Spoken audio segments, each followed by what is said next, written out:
So, since I finished the game, I have been testing all of the boss weapons, and smacking bosses with their own weapons is actually quite fun. So here is a list of all the boss weapons ranked from worst to best and everything in between. Let's go! Let me know in the comments down below which weapon is your favorite, and this video took me ages to put together, so be sure to like it if you do like it, and if you don't like it, share it with someone you don't like just to mess with them. Dinkelberg! Firstly, I'll rank these based on tiers, starting with D and then ending with S rank. I didn't think it was fair to rank them in like a top 10 list because they're all vastly different, and how do you compare like a staff to a fire whip? They're completely different things, so let's get into the D rank weapons. Now, most of the weapons on this list are viable to some regard. I would say everything in D rank isn't viable, so we'll start with the Bastard Stars. This is a flail weapon that does physical and magic damage. It primarily scales with int when you fully max it out. It has B in scaling and C dex scaling, but it has the Nebula Ash of War, which is a dark cloud kind of attack in front of you. You'll swing your weapon around and then those clouds will explode. The problem with this weapon is it's completely outclassed by just a random curved sword that you can find called the Wing of Astel. It is essentially the exact same thing, except it is a curved sword. It has better attack animations. Being a curved sword, they chain better together. It has a unique R2 on it, which will do like a magic wave in front of you, which this flail doesn't actually have, and it just has the Nebula Ash of War on it. So there's almost no reason to use this boss weapon that you have to get by beating a boss than just using the Wings of Astel. If you're going to use this, you may as well use the Wings of Astel. So this is why it's at the very, very bottom of this list. Next is the Axe of Godfrey, and this is a colossal axe weapon. It has the Regal Raw Ash of War, which does a powerful roar which increases your attack power and emits an unguardable shockwave. It also does damage with that shockwave. Its heavy attack is also unique in that it will do kind of a stomping heavy attack when you do have the Regal Roar effect active, and even though colossal weapons were buffed in the 1.04 patch, I still don't think this is a viable weapon. Out of all of the weapons on the boss weapons, there are better colossal weapons compared to this one. The Ash of War is just okay. There are other ways to increase your attack power really, and the shockwave effect that it does is just, again, okay. So that's why it's one of the D rank weapons. The last D rank weapon is the Winged Greathorn, and this is a Great Axe that does physical damage. It scales with strengths and dex. The Soul Stifler Ash of War reduces enemies' defenses, which is very, very average. It doesn't really last very long. It has a small area of effect. It's actually hard to hit enemies with, and because it's just a Great Axe, it has very slow attack animation, so it's just not that great. And there is even a better Great Axe option in the boss weapons, which we are going to talk about right now as we talk about the C rank weapons. The first in this list is the Axe of Godric, and I kind of wanted to put the Winged Greathorn and this together because you have to kind of talk about them in context together. The Axe of Godric is a strength and dex scaling weapon, exactly the same as the Greathorn. It's a physical Great Axe, exactly the same as the Winged Greathorn, except the I Command Thee Kneel Ash of War is significantly better. You do a shockwave ground pound attack that you can chain together multiple times that will deal damage to enemies, and if you're looking for a Great Axe weapon, it's significantly better choice than the Greathorn. It also has a unique R2 or heavy attack where you do a sweeping attack in front of you where you can hit multiple enemies with, compared to the Greathorn's just standard kind of over the head swing.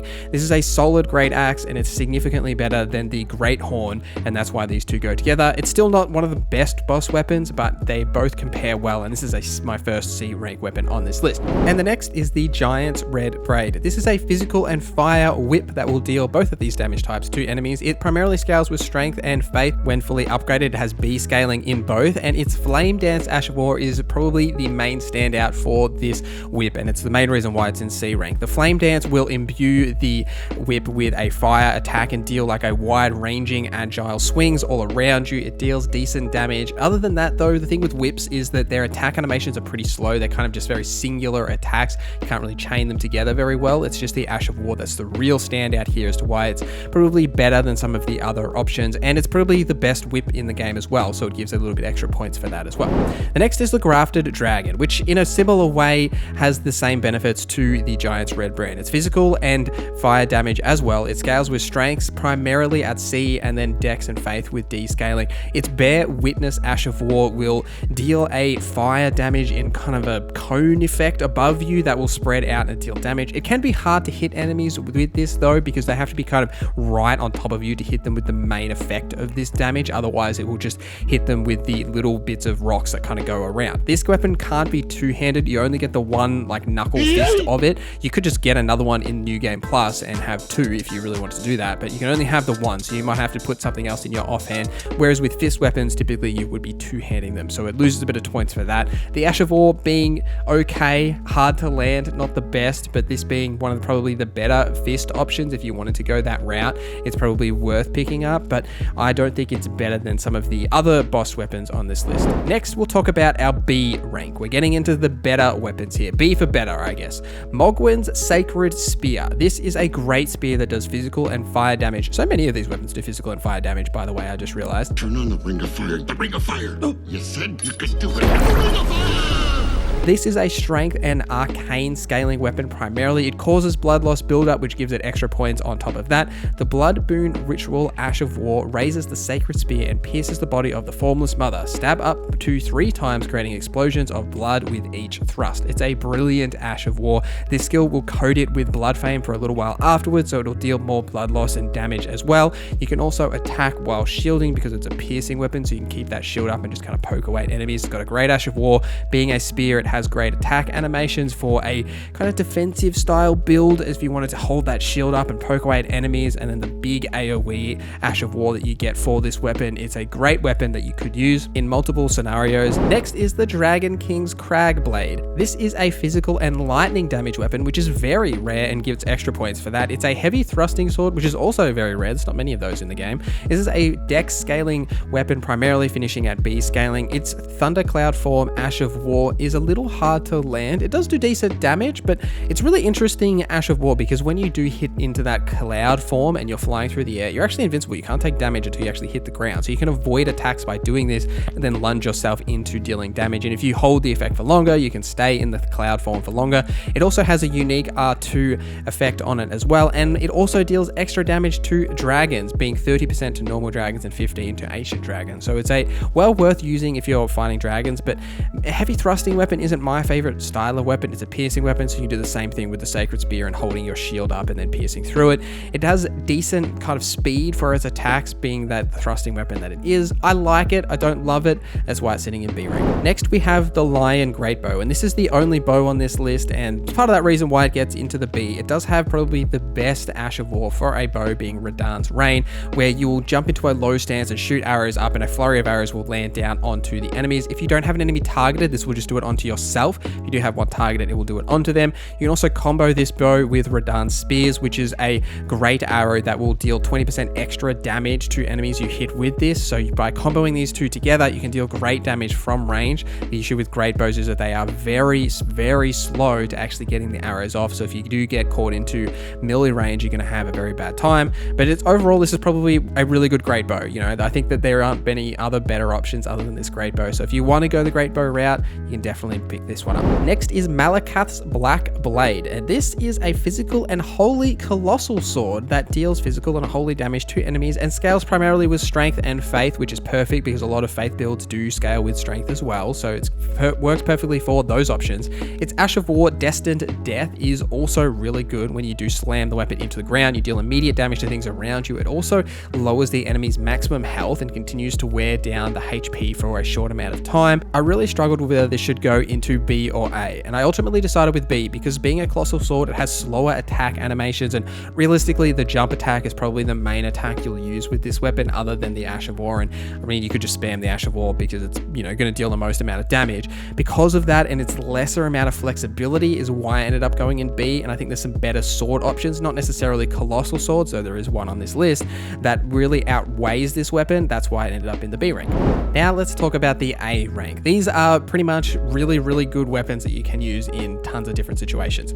First is the Sacred Relic Sword. Now this weapon scales primarily with Dex when it's fully leveled up, being B Dex scaling and C Faith scaling. It's a physical and holy greatsword. The main kicker for this weapon is the wave of Gold Ash of War. This will deal a golden wave in front of you. It goes so far, like surprisingly far for some reason, and it deals heaps of damage, especially when enemies are close to you. It will deal the most damage compared to if it's at the end of its range. This is a perfect weapon for farming runes because you can kill kill tons of enemies just by using this. It's also great to kill bosses that are really dangerous in close range because you can deal that holy damage to them from range. It also scales perfectly with Dex and Faith. It does physical and holy damage. There's a lot of things that go well for this weapon, so it's a fantastic option to choose. Hand of Milena is next. Everyone's favorite katana and everyone's least favorite boss. Her katana scales with dexterity, being B once it is fully leveled up. It causes blood loss, bleed up, which is perfect. It has the waterfowl dance, Ash of War, and this is the main reason that people love this weapon, and I personally love it as well. I love katanas, which I've talked about before, and that's why this weapon is on the A as well. It's a pretty standard katana other than having the waterfowl Ash of War, and essentially what this does is it just deals like slashing combos that you can combo together up to 2 additional times to just constantly deal damage to everything around you. It's fantastic. You could put a katana in your offhand, deal damage that way, and use this Ash of War. It's just a brilliant weapon overall. It has very high physical damage just to start out from, even before you've upgraded it. Marika's hammer is next, and this is primarily a strength scaling physical and holy hammer, and its Gold Breaker Ash of War is Radahn's signature attack where he jumps up in the air and slams into the ground. This is exactly what you do, is you jump up in the air and slam into the ground, and it has great range on the AoE attack that it does. Hammers have really good attack combos, and hammers are pretty rarely used. I don't really see a lot of hammer builds, but this is a hammer that you could absolutely use. It's great to wield with a shield, being that it's such a short weapon as well, so you can have a shield in your offhand, deal some great attack combos with it. So it's got a lot of flexibility in not just being the Ash of War, being its strength. You can just one-hand it with a shield and deal heaps of damage with it. It's a great weapon that I would highly recommend using for a strength and faith build if you wanted to be kind of like a paladin in a way. It's a really good sword for that.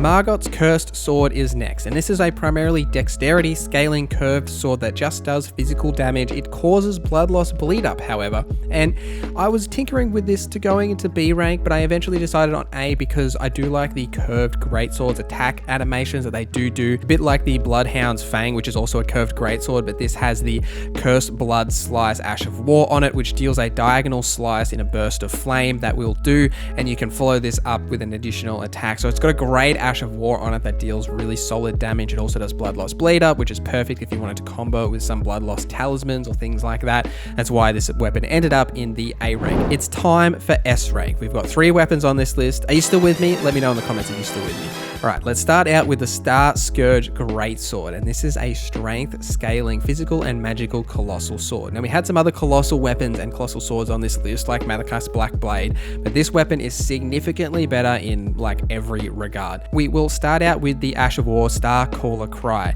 Now, you bring the 2 swords together, pull enemies into you, and if you follow up with another input, you will slam both of those infused swords down onto the ground and just deal tons of damage. And this weapon is really unique in that when you two-hand it, you grab a second colossal sword as well. It also has completely unique movesets when you're dual wielding them, so you can swing with 2 colossal swords at the same time. Great jumping attacks, great swinging of both of the weapons. Its heavy attacks are a little different to normal. It's a fantastic weapon in all regards, and I absolutely see why people use this weapon. And it's got some interesting scaling in that it does scale with intelligence as well, because it does do magic damage, but primarily you're going to want to stack strength for this weapon, so you get the most bang for your buck. But it is a fantastic weapon to use for any of those colossal sword builds where you just want to smack enemies with giant swords. That is absolutely the sword, or 2 swords in this case, for you.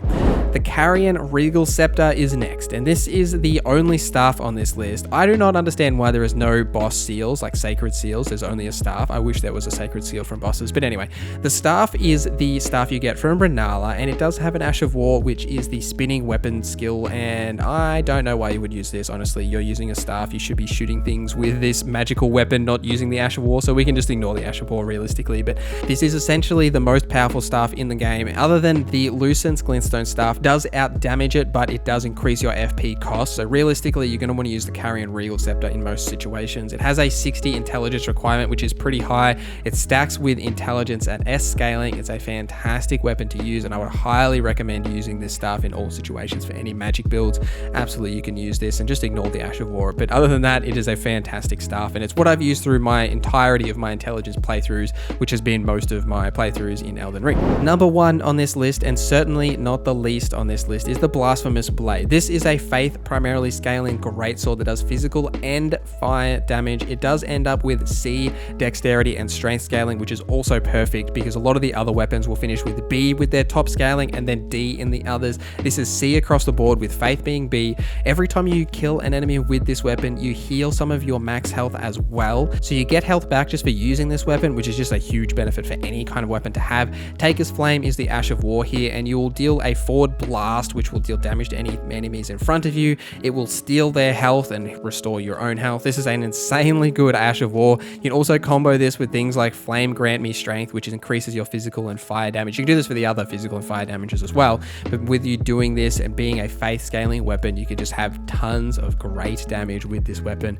It's a fantastic option for any scenario if you want to use a great sword, and this is probably the best boss weapon. You make heaps of great faith and strength builds or strength and faith combos with this weapon. I really like it, and I really want to do a playthrough with just using the Blasphemous Blade. And that is all the weapons on this list, guys. Thank you for bearing with me for this very long video. It took me ages to collect all of this data and put everything together and decide on where the weapon should go, so I hope you enjoyed it. Please let me know in the comments down below what your favorite weapon is. Thank you for watching this video till the end. Thank you to our members for supporting the channel. My name is Norza, and I hope you have a great day.